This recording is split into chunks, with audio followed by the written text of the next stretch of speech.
Welcome to the District 32 podcast. Hopefully you've been following along a little bit, and if you haven't been following along, can I encourage you to go back and listen to some of the previous podcasts or watch them on YouTube, however you like to consume content, because Dean here, thank you, Dean, one of the co-founders of District 32, has... Mate, the stuff that you're saying about sales and connections and networking and all that sort of thing really is stuff that everybody needs to hear. And even like for myself, having been around this sales networking, all of this sort of stuff for years and years and years, I'm getting some really great information and applying it too. Oh, brilliant. As well, not just listening. I'll keep you accountable. Yeah. So I'd encourage you to go and listen to some of the others because it's really, really good content. Now, before we started this one, though, you said one of the words, a four-letter word that I really don't like. All right, which one was that? Rule. Oh, rule. I'm not into rules, mate. Oh, fair enough. I don't like rules. However, yeah.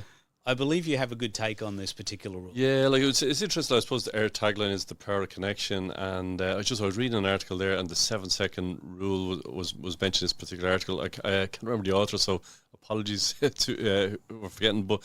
Basically what it was saying is that people are making a judgment on you within the first 7 seconds of meeting you. So, which is powerful because you kind of think it's what you say in your words that have the biggest impact, but it's not. So people, as humans, we're obviously very judgmental, and the first 7 seconds are vital. So I suppose with that in mind, like you're working for a connection, so what should we be conscious of? So I suppose the first thing is prepare.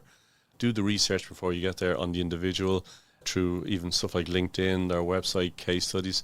Have as much information as you can possibly get around the individual before you meet them. And even look at their LinkedIn picture, just so you recognise them. Yeah. Because I was at a cafe many years ago, sitting beside who I was supposed to meet, and neither of us recognised each other. So we've all got our profiles updated. And again, like, second thing to think about is, just smile. Like obviously body language is a big thing. So smile, like it does have an impact. People do relax and it's engaging. Even if you're nervous, just smile, because it's the quickest way to engage with someone. I mean, you look at a wee baby and they smile, and it's so engaging for people. So just even be conscious that you are smiling. It shows that you're relaxed, even if internally you're not that relaxed. Eye contact as well. It sounds like an obvious thing, but be conscious that you are looking at someone's eye, even if it's on Zoom. Look at the camera. I was at a sales meeting with a sales guy a number of years ago, and he was getting distracted by his watch banging through emails, so he was losing eye contact. And again, that sends out a message: I'm not really listening to you. I'm not giving you my time. So be in the moment with the individual, because they've given you their time, which is precious, and you don't want to waste a moment. You're giving your time as well. You've travelled, so be in that moment as well. I really love what you said there about the whole smile thing, because when you do go to a meeting or go somewhere, or you see somebody somewhere who you may recognise them from social media or from wherever it is, and they're standing there and they're not. They just got a very blank look on their face, or not looking very happy at all. They're quite intimidating, and you're like, I don't really want to go and talk to that person. But that simple act of a smile can make it warm and welcoming and 100%, build a relationship. And so it does open up that whole area for people to be open and build trust right from the word go. I think that's such a critical... It's so simple. So it is. So everybody smile. And I suppose thinking of body language as well, like think about listening and speaking as well. I mean, if you're in the role of the salesperson, like I suppose the question I ask myself, one of the questions I ask when I finish a meeting is, did I speak for more than 30% of the time? If I did, that's a fail. So you're not going to get...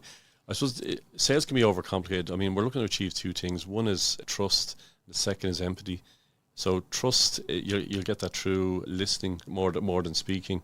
And then we're looking at empathy as the second thing. So, I mean, someone has a pain point. So we're looking to put ourselves in their shoes. What is that pain? We're on the same side as the client. We're not on opposite sides of the table. So we're trying to create that trust and empathy. So listening is such a key part of getting to that point where, number one, you're connecting, and number one, you're understanding what that pain is. So be conscious, review it out yourself even after a meeting. how did I speak for more than 30%? Because if you're not asking enough questions or the right questions to get to the ultimate pain of what the prospect is experiencing. Can I ask you about that? Because to me, there's a whole thought process that goes on with that. So, for example, with you, okay, District 32 is your company, and your job is to get people basically, just to be blatantly raw, your job is to get people to join District 32 at the end of the day. Yeah. So now when you talk about pain points and asking questions to get to that pain point, can you walk us through your mindset? Because looking from the outside, it could come across as Dean's just trying to sell me on a membership. So, and that's how it could look like or sound like to people.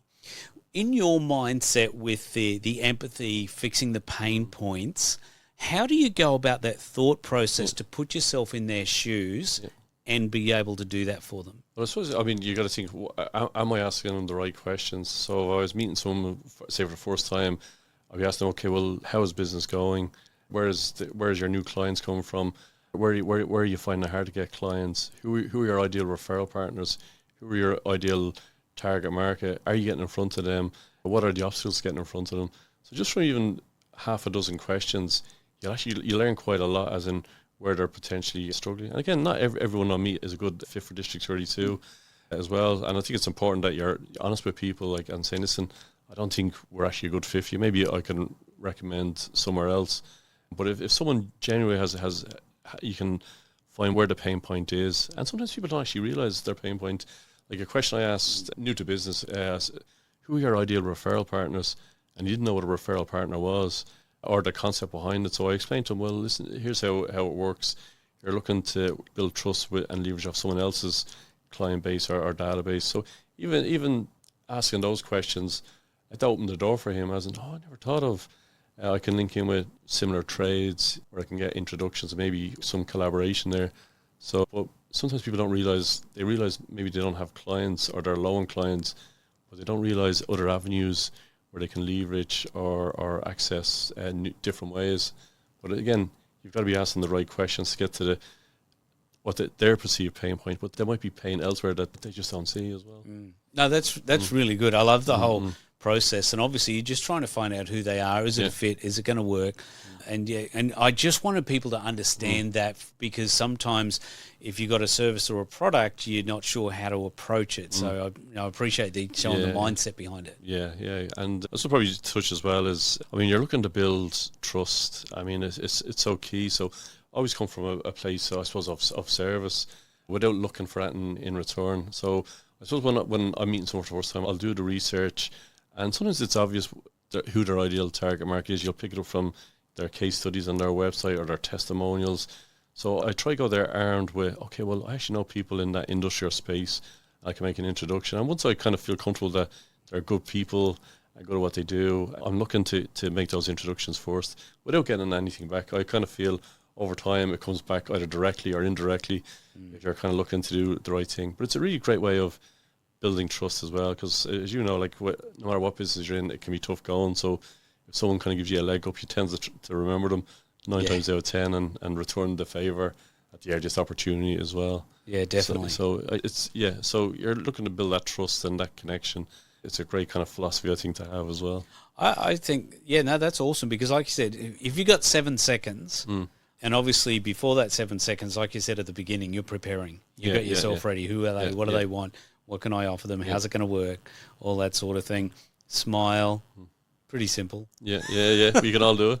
And there was another couple in there. What were the other two? Yeah, and I think I know you've touched on it before, but be curious. Asking the questions, trying to ascertain information about their product, their service, their business, because we're trying to find where are the pain points. Can I help them?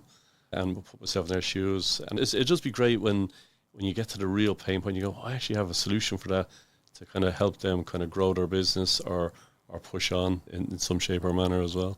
Yeah, no, that's awesome. I love that. 7 seconds, it's a rule, but it's a good one anyway. It is, for sure. Cool. Thanks, Dean. Appreciate you coming in again. Great to catch up. Cheers, Kingsley.